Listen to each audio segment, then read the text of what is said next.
Ireland എത്തിയപ്പോൾ തൊട്ട് ഞാൻ കേൾക്കുന്ന ഒരു സ്ഥലമാണ് കേട്ടോ ഹൗത്ത് എന്ന് പറയുന്നത്. അപ്പോൾ ഇന്ന് നമ്മൾ ഹൗത്തിലേക്കാണ് പോകാൻ വേണ്ടി പോകുന്നത്. അയർലൻഡിലെ തന്നെ വൺ ഓഫ് ദ ബെസ്റ്റ് ബീച്ചാണ് കേട്ടോ ഇത്. ഞാൻ പറഞ്ഞു കഴിഞ്ഞാൽ അതിൻ്റെ ഭംഗി എത്രയുണ്ടെന്ന് നിങ്ങൾക്ക് മനസ്സിലാവുമോ അറിയില്ല. ഇതിൻ്റെ ഭംഗിയൊന്നും അറിയണമെങ്കിൽ അവിടെ ചെന്ന് തന്നെ കാണണം, എന്നാൽ മാത്രമേ ആ ഫീൽ നമുക്ക് അവിടെ നിന്ന് കിട്ടുള്ളൂ. ട്രക്കിങ്ങും അതുപോലെ അഡ്വഞ്ചറസ് ആയിട്ടുള്ള ട്രിപ്പ് ഇഷ്ടപ്പെടുന്നവരാണെങ്കിൽ തീർച്ചയായിട്ടും ഹൗത്തിൽ പോയിരിക്കണം. കാരണം നമ്മൾ പോകുന്നത് ഒരു കുത്തനെയുള്ള ഇറക്കത്തിലേക്കാണ്. ആ ഇറക്കം കഴിഞ്ഞ് നമ്മൾ ചെന്ന് കാണുന്ന ആ വ്യൂ എന്ന് പറഞ്ഞിട്ടുണ്ടെങ്കിൽ എനിക്കറിയില്ല അതെങ്ങനെ പറഞ്ഞ് മനസ്സിലാക്കണമെന്ന്. കാരണം അവിടെ ചെന്ന് കഴിഞ്ഞാലാണ് നമുക്കത് കൂടുതലും അറിയാൻ പറ്റുള്ളൂ. ഇറക്കവും കയറ്റവും ഒക്കെ ഭയങ്കര നിസ്സാരമായിരുന്നു എന്നാണ് ഞാൻ വിചാരിച്ചത്. പക്ഷെ അത്ര നിസ്സാരമൊന്നും ആയിരുന്നില്ല കേട്ടോ. എന്നാലും ആ സ്ഥലത്തിന്റെ ഭംഗി കണ്ടു കഴിയുമ്പോൾ നമുക്ക് ആ ബുദ്ധിമുട്ടുകളൊക്കെ ഒന്നും അല്ല എന്ന് തോന്നും.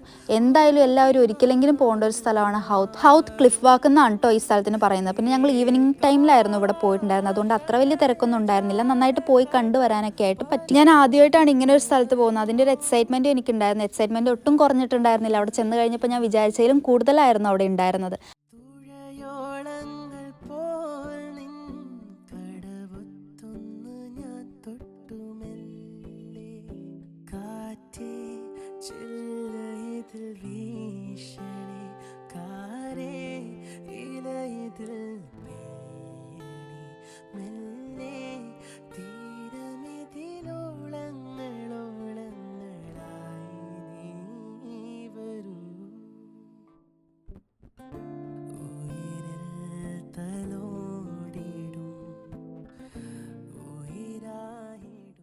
ഇത്രേ ഉള്ളൂ ഇന്നത്തെ വീഡിയോ. എല്ലാവർക്കും ഈ വീഡിയോ ഇഷ്ടപ്പെട്ടു എന്ന് വിചാരിക്കണം. അടുത്ത വീഡിയോ കാണാം കേട്ടോ. ടാറ്റാ.